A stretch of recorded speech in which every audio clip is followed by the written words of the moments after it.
Kate here to tell you about the classics that I read this year that have now become favorite books. So the 2021 books that I read that I would put on my list of favorite books now. And the first is Janet's Repentance by George Eliot.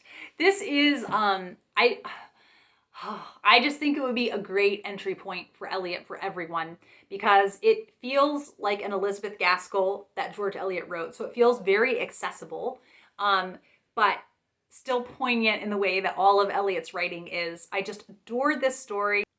It is a bit like Cranford meets Tennant of Wildfell Hall. I keep going on and on about it. It is shorter. It is less than 200 pages. If you are scared to try Eliot, try Janet's Repentance.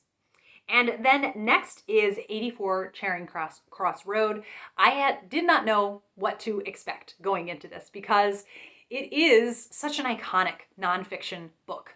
But it's a classic nonfiction, and I was just told, read it, read it, read it. It is letters, a series of letters written back and forth between an owner of a bookshop and a bibliophile. The bookshop owner lives in London and the bibliophile lives in California, and it's so moving. I cried at the end, and I did not expect it to move me that much, but it did, and I was so glad to have read it. I felt like it was just immediately excited to reread it. It's such a short little gem of a book, and I think that you will really not regret reading it, and I highly recommend it. Then I have talked about this book so much, I realized on my channel. I thought it seemed longer than a year that I had read it, but it was the very beginning of the year, and that is Maud, an Illustrated Diary. Illustrated Diary of a Victorian Lady, and I will link down below. I did a whole quote video, and you can see some of the illustrations. I just love this woman put her own watercolor illustrations. She was an amateur painter. She put them into her diary, and she's funny. I thought if Betsy Ray wrote a diary, Betsy Ray of the Betsy Tacy series, this is what the diary would feel like. She feels like such a kindred spirit from 100 years ago, and it's just over 100 years ago. And so good. Then The King's General by Daphne du Maurier. I did not know what to think going into this because Daphne du Maurier has been hit or miss for me, but this is officially a new favorite Daphne du Maurier book. I liked it more than Rebecca, more than My Cousin Rachel. Now, if I went back to Rebecca or My Cousin Rachel, I might be like, oh no, that one is my favorite. You know how with an author sometimes you have whatever is the most recent one that you read, like with Austen. No, that's my favorite. But I just really loved the different setting of this, and the character of Honor, she's the main character. I just adored her from page one. I loved her as a character, and so I could not wait to spend more time with her as I read this book. It is a little bit low-key for some of the plot. A lot of it's just them hanging out in a house, waiting out things because there's a lot of political intrigue at the time, kind of who you're loyal to is going to make or break you in this time period in England. And I was just hooked. Then I finally read a Eudora Welty book, and that is Delta Wedding. Eudora Welty to me is like a gentler version of William Faulkner. There is some of that snap and sharpness that you see with Faulkner, but it's done with a gentle hand. And I loved her writing. It was so beautiful. It was so beautiful. It was such a fascinating story because it is set in, I think it's 1920s Mississippi, and this whole family is living like they're still in antebellum South. Like nothing has changed. And so it was a really interesting character study. There are some really obviously very upsetting things in the ways that they viewed their relationships with the hired help, as they would say. So really it has some hard-hitting topics, but she does it in such a gentle way that it makes it really digestible, and you can take these things on and think about them and ponder them. So I'm really excited to read more by Eudora Welty, particularly her autobiography. And I hear very good things about her short stories, but it's really hard to get me to read a full short story collection. So we shall see. Then Miss Pym Disposes. This I put in the classics category. I'd say it's a classic mystery because it's a golden age mystery. And this, if you want a quiet character study of a mystery, I can't recommend this enough. Miss Pym is a traveling lecturer, and she comes to do a lecture at this all-girls school. And not much happens for around 80% of the book. But I could not stop reading because I love Josephine Tey's writing style. It is so incisive and thoughtful, and just I love it. Just fascinated by human nature and how people make decisions.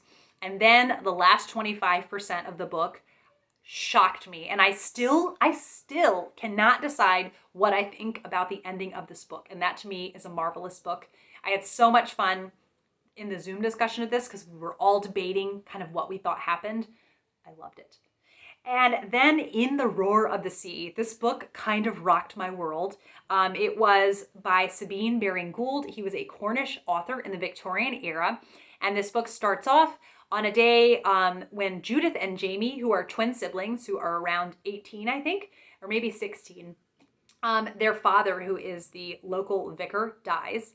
And they are going to be kept by their Aunt Dionysia. And at the same time, they also have this very jarring first meeting with Captain Cruel Coppinger, where they accidentally, Jamie, the brother, who is special needs and mentally delayed, and he accidentally runs in front of Captain Cruel's horse, and they have this very memorable meeting, and it kicks off this whole chain of events. And I just was on the edge of my seat. I could not stop reading because it's just, to me, an ideal Victorian sensation novel is going to have really, really intense plots, but it's also going to have really great characterization, like in The Woman in White. And this to me had that. And I loved, also it felt like the spirit of Thomas Hardy, but with some Elizabeth Gaskell redemption in there. It also had a little bit of humor, so it felt a bit Dickensian. It was just this magical concoction of a Victorian novel, and I loved it so much. So yes, I highly recommend In the Roar of the Sea. And if I do not read another Sabine Gould novel by the end of 2022, it will be a crime. I really hope that I do. And then I read Heartsease by Charlotte Mary Yonge. Charlotte Mary Yonge is maybe most well known for writing, I totally blanked, The Heir of Redcliffe. And this book, you're following Violet, who is 16.